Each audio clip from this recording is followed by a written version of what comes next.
Hey Podcast. On today's episode, we have Frank Ching, Deputy Executive Officer of Countywide Planning and Development and the Parking and Share Mobility Management at LA Metro. Listen in as we go through his backstory and talk about his journey through the public and private sector. Hope you enjoy.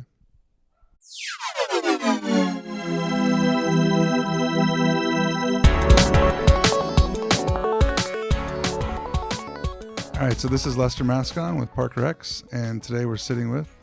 Oh, this is Frank Ching from Los Angeles Metro, and I'm the Deputy Executive Officer for Countywide Planning here. I'm in charge of parking and parking management, and also all the alternative mobility programs that we working in Metro here. That's amazing. It's a big task for the whole of Los Angeles. I always make fun of it. I have a longer title than I can pronounce. So yeah, it's been fun. I think 9 or 10 subjects that we're working on in between. Obviously, my foundation is parking, and now expand myself to mobility things such as scooter parking, still parking, yeah. right? And also we are managing like mobility stuff like van pool, regional carpooling program, bike share program, and much other things. Like parking planning is something interesting that we've been working on. We're able to put how to project what we're supposed to build and how to build with some logic to it too. Before was more like going through EIR process and then throw a dot on the board how many parking spaces we need to build. And now we have some theory to it and more structurally established to able to determine what we need to develop. That's cool. So kind of give me, so just to back up a little bit, So you've been doing parking for quite a while.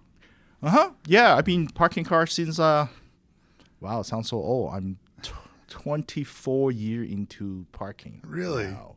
I start parking car on the week before my 21st birthday. Okay. So do the math and you know how I am. Yeah. So you were a valet. I was a valet. Nice. The funny story behind was it was a college job. I was working in a supermarket and paper or plastic, basically. And one day I was really sick and tired of debating discount and coupon with my own teacher. And then a classmate of mine, which is a really close buddy still, he said, hey, my brother's company is looking for a valet, and you're a car freak and you love to drive. Why don't you go give it a shot? So I took a couple $1 pay cut and start to run cars. And also the beauty about it is drive all kinds of nice cars too. Nice. Is that here in Los Angeles or? No, believe me or not, it started in Honolulu, Hawaii. Oh, okay. Yes. Got it. Because you went to college in Hawaii, right? Yes, okay. I graduated from University of Hawaii. Okay. Yeah. And since never left. One of those things people said, once you're in parking, you're forever in parking, right? So even though, yes, faithfully that I'm doing more work now, but parking is still the foundation. And I use all the knowledge I learned from parking and apply to my other programs too. Parking does seem to have a gravity about it that keeps tell me about it. Back in. Tell me about it. Where are you going to find an industry that teach you how to do fire prevention and test and standpipe testing, right? So, yeah, you got to learn all that too. You have to be a bit of an understudy for a lot of different things if you're going to be in the parking business. Well, absolutely. First thing we need to learn, obviously, is how to party, right? We need to learn how to party well, party hard too. With that said, and yeah, it's parking. It's what I call comprehensive business. Yeah, no doubt. Yeah. You know how to do parking, you know how to do a lot of things. From technology, innovation to customer service. To construction, fire prevention, right? Safety that leads to safety. Budgeting and administrative things, projections, you name it. Planning work that we do, I even write and develop. I was the writer for the very first Metro Parking Ordinance, and we write the law to follow the law, right? So, I established all that. 20-something years. Knock on wood, took me pretty far. able to raise a family through this career too. Yeah, that's cool. Yeah. So after Honolulu or Hawaii, you moved back to the U.S.? No, Or I actually Continental? originally born in Hong Kong Okay. and moved to Hawaii as a high schooler. Then have my education there. Again, I was. It was a college job, start parking cars. I do actually had my first 2 to 3 years of my career in Honolulu, Okay. working for a parking operator, just like most of people do. Yeah. And when during my senior of my college year, I met my very first mentor. His name is John Coleman. He's living happily ever in Seattle right now, and he was my general manager at that time and gave me a shot to be what I call a babysitter job, or a night manager for the company. And I pretty much put out all the fires at night as the one and only manager on duty as a night manager. And on the day of my graduation, we throw a huge party in my house, and he came over. He goes, you're pretty worked up tonight. And and that was a Sunday. And then Monday is always my day off, my typical day off. He goes, Tuesday, before you start working, can you come in a little early? And sure. And lucky I remember that. I went in early on Tuesday, and he offered me a day job. So I'm one of the very lucky guys that never had to job hunt. And spent few years to do, you name it, from coin box lot to parking garage, attendant, gated system. I saw a coin box lot recently. It wasn't that. It was like 3 months ago out in Mammoth. I was shocked they still existed. Wow. Still had the little tool there for stuffing the dollars. Yes. And then you pull the lever, and all the money drop on the bottom, and you wonder how you're going to mark down how much people pay and all that, right? I was able to also learn how to take apart the parking enforcement handheld and then put it back together as a manager. Then he asked me to operate a very large complex, which is the New Blaisdell Center in Honolulu. Helped the company transition to take over that contract. Remember, at one point, I have worked 87 days without a day off. So Wow. That was the good green years, right? And then after that, my wife now, my girlfriend back then, my wife now, said, hey, let's pursue it and see if we can go somewhere else and do some more. And I ended up landed a job with a company in San Francisco. At Diamonds? No, I was working for Diamond in Honolulu. Okay. And I landed a job with City Park Oh, okay. in San Francisco. Got it. And a common friend of ours is the one who handed over me the job. Who's that? Kevin Austin. Oh, really? Yes. Okay. Kevin Austin trained me for 2 days, left me behind, and a lot of funny stories that I cannot disclose that he shared with me. And he went to work for start working for Parks System. Okay. And in particular, I think he went to work for Shai Bauman at the time. And I took over his position, and I worked there 7 years. Got married, have 2 kids in San Francisco, and then one day I woke up, and that day I have a P&L meeting scheduled, and that was 2007. And 2006 is the best year of the company. 2007 is a bit challenging with a big budget to accomplish, and once a month the P&L meeting is no longer something that I enjoy. I told myself, should I start thinking about not to chase money for other people? You know, as you start getting towards the end of the year, they start becoming weekly and bi-weekly. I'm sure you've been through that too. A couple times. Yeah, I'm sure you've been through that too. So with that said, and I figure maybe with my skill set, can I contribute back to the society or this community? One thing I have to be very thankful for City Park have sent me. Back then, of course, I wouldn't understand as much is my CEO, Tino Ladakis, and he sent me to a Steve Coffey training, and one of the exercises is develop a life mission statement. Oh, yeah. nice. And of course, when you work into it, you'll be like, wow, what kind of working cult that he's trying to get me into, right? But that statement my life mission statement was very simple: leave something behind, and that kind of inspired me for the rest of my career. Is try to do something, develop something, leave something behind, and that's kind of inspired me to say maybe public sector will allow me to deliver some more programs and make an impact and contribute back to the society. I tried to do that too recently. I ran for a public office position, but that's it's a science. It is. As I always said, the political side of work or political side of me, it's almost like you need to like it to deal with it. Yeah, of course. Yeah. So, and after that, and I start to seeking for opportunity in cities and counties, and after 3 selection process, I end up landed with City of Santa Monica, and that's how we work together on the system over there.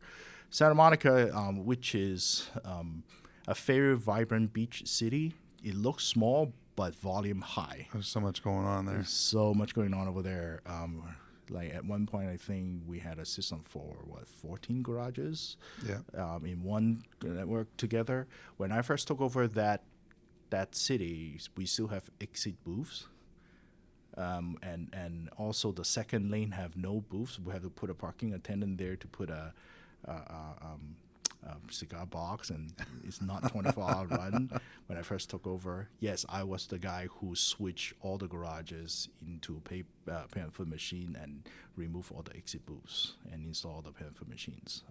You were part of the project. Yeah, I was there. Yeah, you were a part of the project too. In fact, when I first Brent was there, and yes, Robert Brent was Villar. there. Yep, I remember the day off on the garage of the shopping mall open. You guys have to ship in FedEx in a couple more machines for me because the shipment was delayed. Every time I hear LA Marathon, though, I still get like chilled. Right? Yep, LA Marathon, the parking plan and protocol, the foundation of how to operate parking in Santa Monica was me laying it down.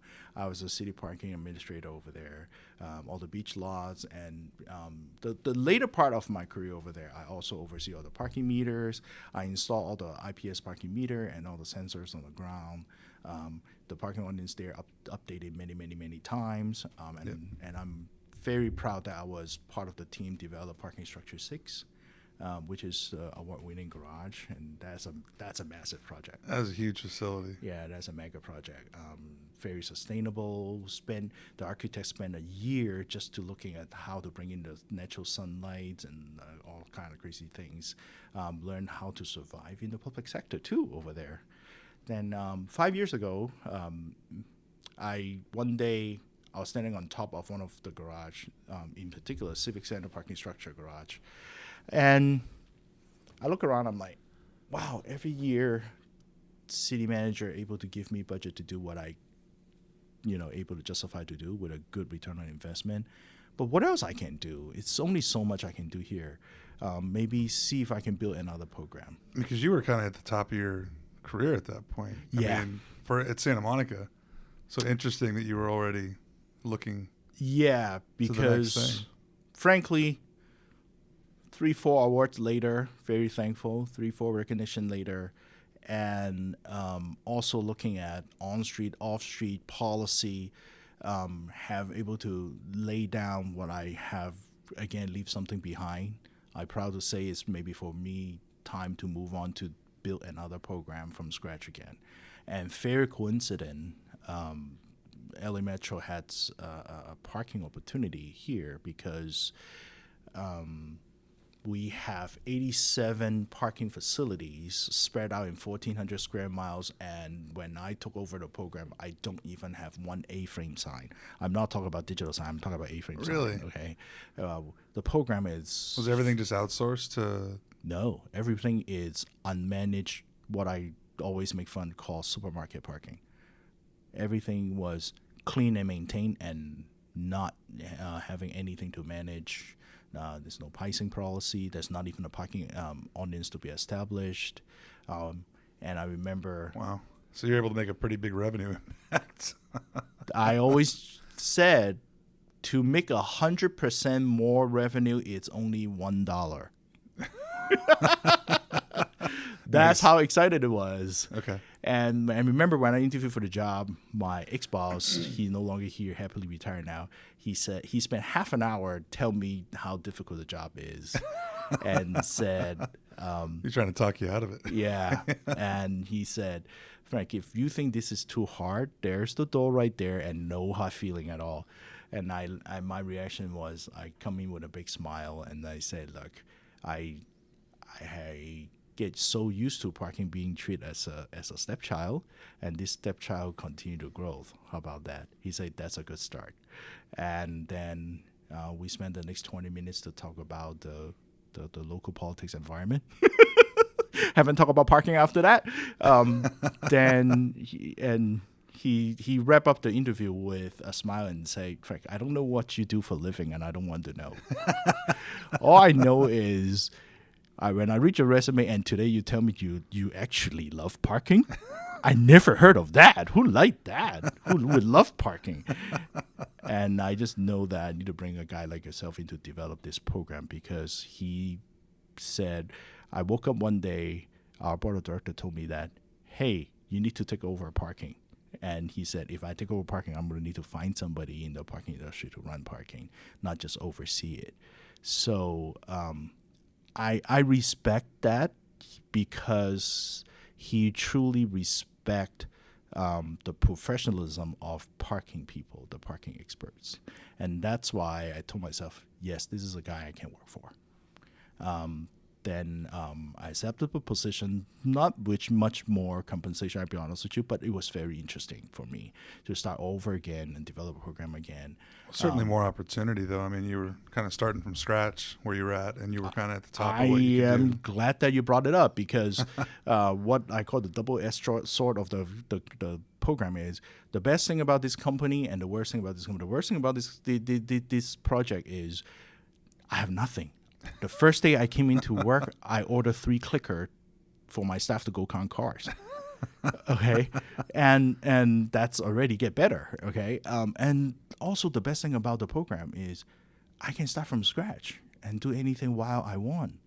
Coming here, I run into the previous CEO in the elevator on the second day. He said, Frank, second day, right? I'm like, yeah. And he goes, you're old timer now. And he goes, I really appreciate you coming and try to build something, but let me tell you a few things. First of all, I park at Sierra Madre Villa garage every day.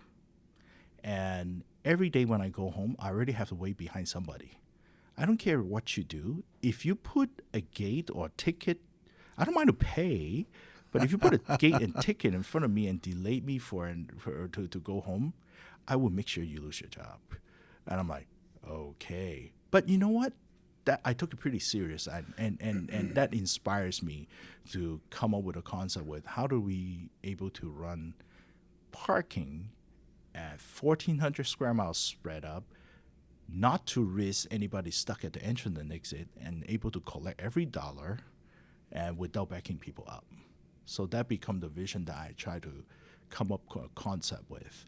And try many things, try many different directions with help of Walker Parking Consultant to develop this parking master plan. The parking master plan have much more than just... Who did you work with over at Walker? Stefan, my long-term friend Stefan. Okay.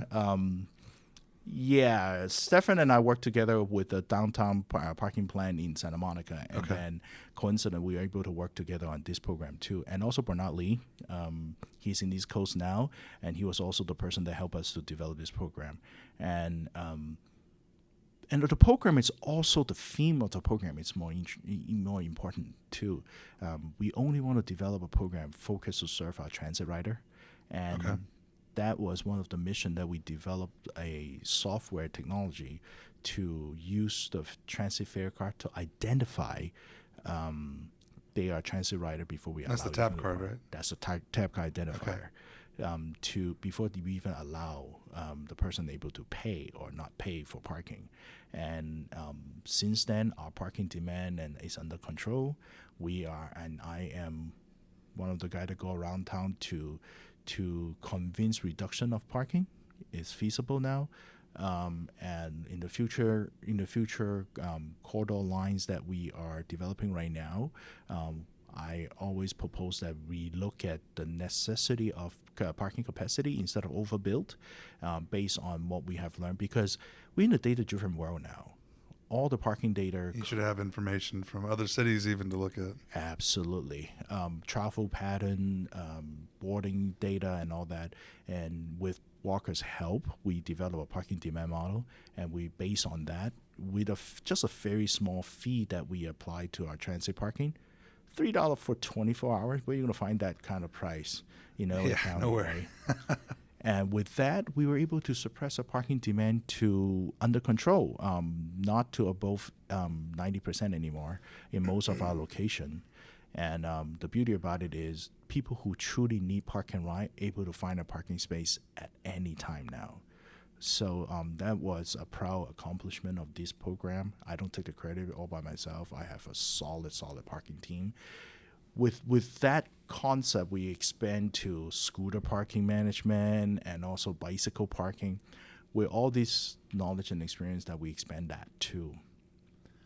So how does so LA Metro's scope is really just revolving around the transit riders, or is it beyond that? No, as well? much beyond that. Much beyond that, and that's why we're a transportation authority versus just a transit agency. Because LA Metro, proud to say, is the place to where I want to work right now, because very vibrant, very innovative, and allow us to do a lot of work.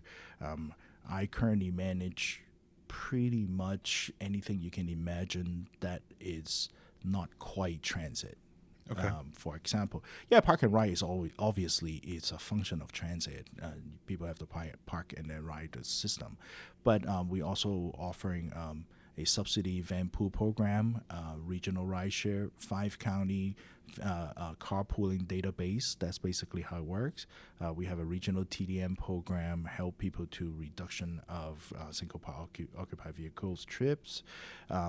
Metro, I think in Los Angeles County, Metro Bike Share is the only, is one of the very few, like one of the 3 public agents run bike share program that is out there.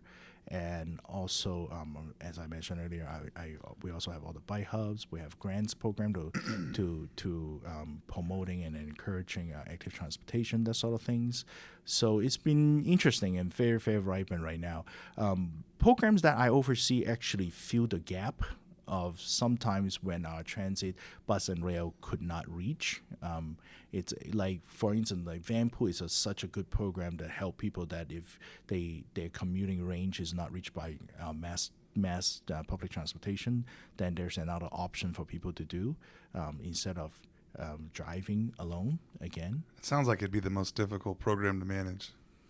It is kind of it's a subsidy program, but just making it consistent. To make it consistent, to make sure everybody report in time, make sure we pay people in time, make sure the supply ensure the quality, that sort of things. With very limited staff, we have almost 1,300 vans operating in LA County right now. And do those belong to?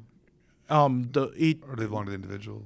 No, the way Vanpool program work is suppliers that providing the vehicle included insurance and all the repair and maintenance with a monthly fee, and 7 people share all the gas costs and that monthly fee, and we subsidize up to either 50% or $500, whichever higher. Then we subsidize up to that. Typically, like a 50% subsidization, and that's how the program works. With LA gas prices, yeah. Yes, absolutely. That's another thing too. Between that and between the Vanpool program and the regional ride share that we pair people for carpooling, the program itself has a goal of reduction of 130 million passenger miles per year. That's a lot of car that we remove from the freeway, right? So it is a meaningful program. Yeah, no doubt. Wow. So what other stuff are you working on? Bike share program, we continue to grow that. That program generate about 3 million rides per year, roughly. And that program, we have partnership with City of Los Angeles. And I am soliciting a title sponsorship if anybody listen to this, right? That it's an awesome program. People can get off the train or bus and just pick up a bike to connect with your final destination. And our bike share program is slightly different is because we are a transportation mode, and we set the fare structure to mirror with our public transit too. Okay. So that's interesting. On the parking management side, as I mentioned earlier, we expand to also managing all the enforcement of scooter parking. You see all the scooter. We have 100,000 scooter in LA County flying around. At the train station and metro owned properties, our team is regulating that. The parking enforcement is performing the enforcement, and SB Plus is handling that service. Okay. Yeah. It's amazing that scooters just seem to have popped up like all of a sudden now. That's just everywhere. Yep. And if you don't have some sort of policy around it, I mean. Yep. I spent 6 months of time to develop that policy that everybody can accept to manage that. So we're in the process of start regulating and licensing the process and the whole 9 yard. I have a very solid parking team that able to, as my senior director always said, Frank live in a dream, I live in his nightmare. I'm the guy to come up with this concept ideas, and they're always so solid to develop and put it in reality. I'm very proud of them. That's cool. Yeah, I mean, look, nothing works without a great team. Exactly. And the latest thing I'm working on right now, let me share that in advance, is I'm working on the potentially how to recycle and donate the bicycle to disadvantaged community kids. Oh, wow. Yeah, because on and off between our bike racks and Lost and Found, we collect quite amount of bicycles that are available. And instead of obviously we have to keep it for 90 days instead of our customer come back and pick them up. But after the 90 days, and sometimes we have to have some way to get rid of them, right? So auctioning or even recycling them, which is, I found that it's such a resource that doesn't really cost us so much. Yeah. Why not do something good for the world, right? So I'm working on administrative program that we first of all ensure those bicycles are safe to use, and then do a library for kids between age group that I still have to establish.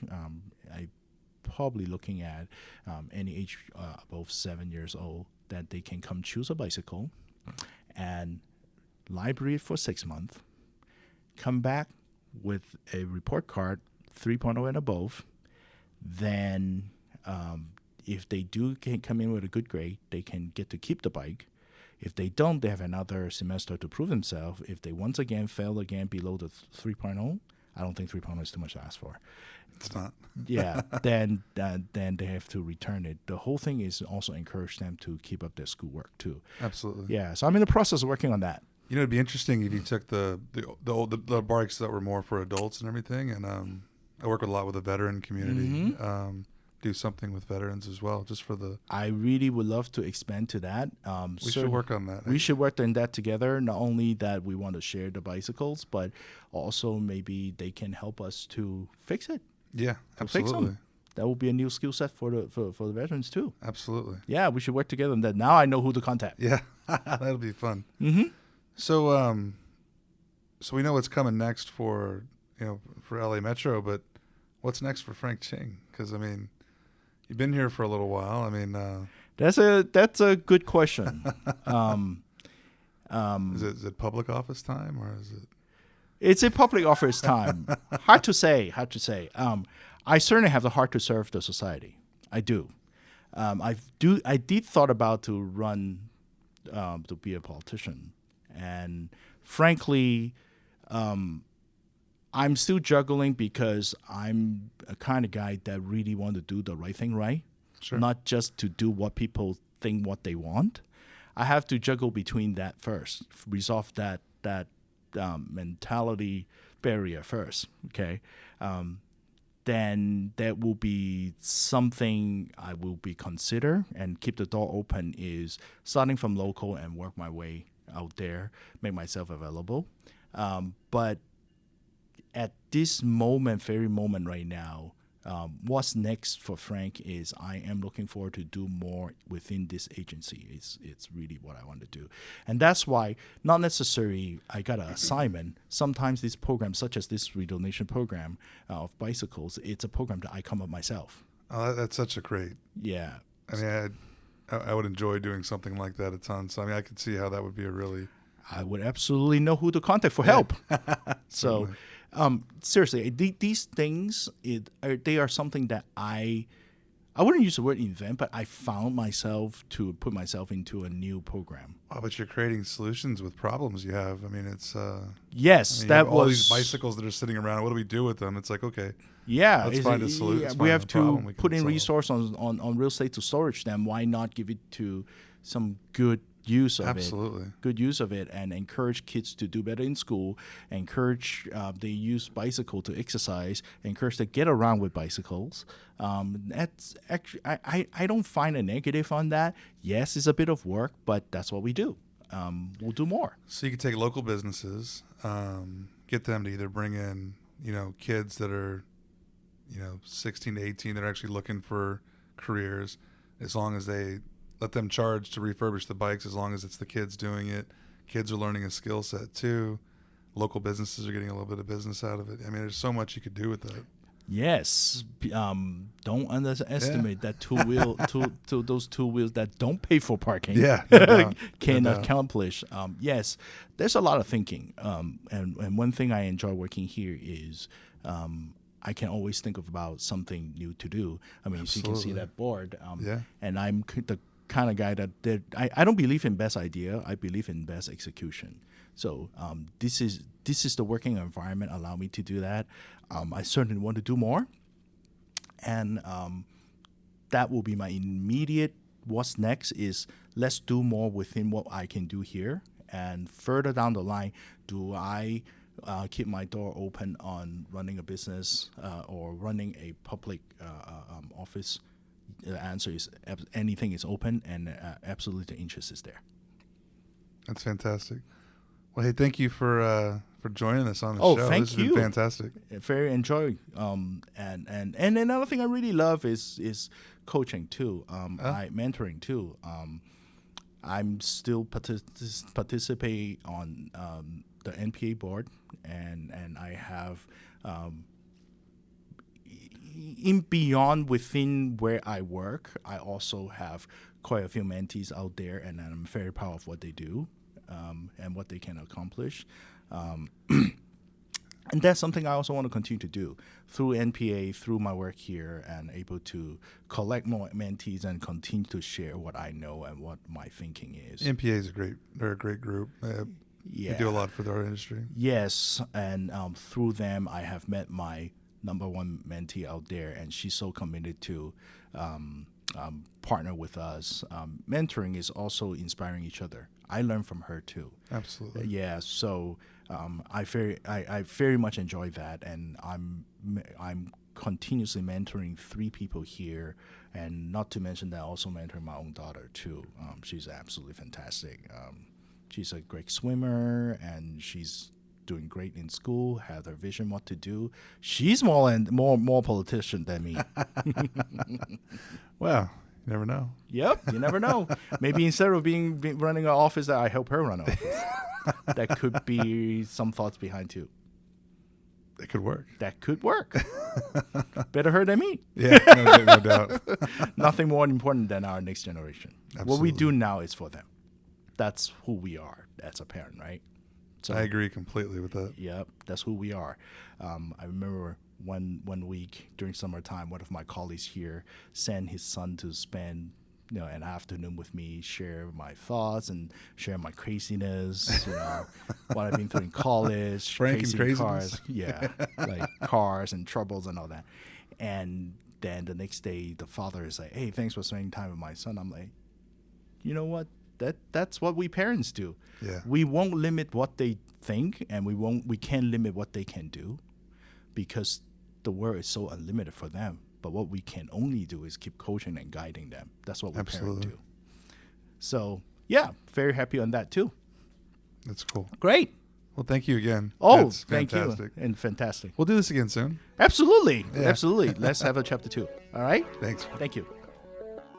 Hey, everyone. Thanks for listening to the podcast. Having a great time doing this. If you're enjoying it, if you're getting value from it, please leave some feedback. Please subscribe. There's a lot of people listening, not as many subscribers. So if you could subscribe, comment, and share it. Please share it with your friends. Share it with your family. Tell your mom. Tell your dad. Tell everyone. Thanks.